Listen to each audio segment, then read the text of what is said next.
Howdy. Good to be with you. I pray that God's word will be a blessing to you today. John 5:19 is really a big one. You know, there were a lot of false things that were said about Jesus. Like when he was 12, that he dried up a river and, things like that. And basically it says in John chapter 2 that the first miracle that he ever did was after he had started his ministry and he turned water into wine. And so that's a bunch of baloney, But another thing about him, he didn't walk around deciding on his own, well, I think I'll do a miracle here and I think I'll do a miracle there. But that's not what he says about himself here in John chapter 5, verse 19.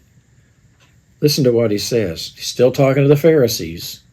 We're still in the subject of the lame man being made well. Jesus answered and was saying to them, truly, truly, I say to you, the Son can do nothing of himself unless it is something he sees the Father doing. For whatever the Father does, these things the Son also does in like manner. So every day the Son was absolutely yielded to the Father. Lots of times it talks about him praying all night. And part of that is discerning what the Father wants him to do. And there were a lot of people that Jesus didn't heal. And there were a lot of miracles that he could have performed that he didn't perform. But there were particular divine appointments, particular people that he had for Jesus to come in contact with. Think about all the millions of people that were in the world, even in Jesus' day, and yet all of John chapter 4 is dedicated to one woman that Jesus encountered at the well. Of course, look what the result was. But the Spirit said, now remember, there were 3 ways to go from Galilee to Jerusalem, 3 different roads. And most Jews didn't take the one that went through Samaria because the Jews and Samaritans hated each other. Nope, Jesus, you don't take this road and you don't take this one. Well, Father, you want me to, yes, take the road that goes through Samaria.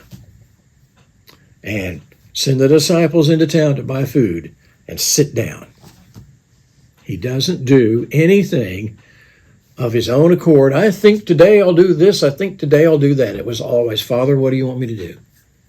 Sit down. I got somebody for you to meet. And in this particular case, go to the pool called Bethesda. There's somebody that I want you to heal. Oh, and then we're going to have a discussion after that. So what a tremendous thing to understand that Jesus did everything that he did out of obedience to the Father, because the Father led him to do that. And now let's apply that to you and me and him.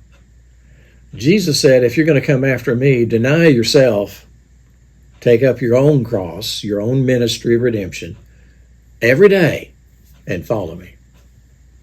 And so my life toward Jesus, my Lord, ought to be the same way that Jesus' life was toward his Father. Okay, today I'm not going to go, all right, I think I'll do this and I think I'll do that, We do need to make plans, but we need to understand to put our plans in pencil because God might change them. Some of the most wonderful experiences that I have had with changed lives that I've gotten to be a part of have been things that I didn't know I was going to do that day.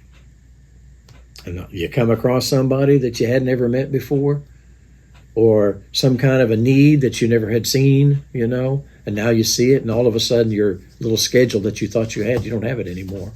You know what? I like that. Yeah. And that's the way it was with him. He didn't do anything whimsically. I don't know how to spell it, but I can say it. Nothing whimsically. Only what the Father wanted him to do. Let's go and do likewise. Have a great day.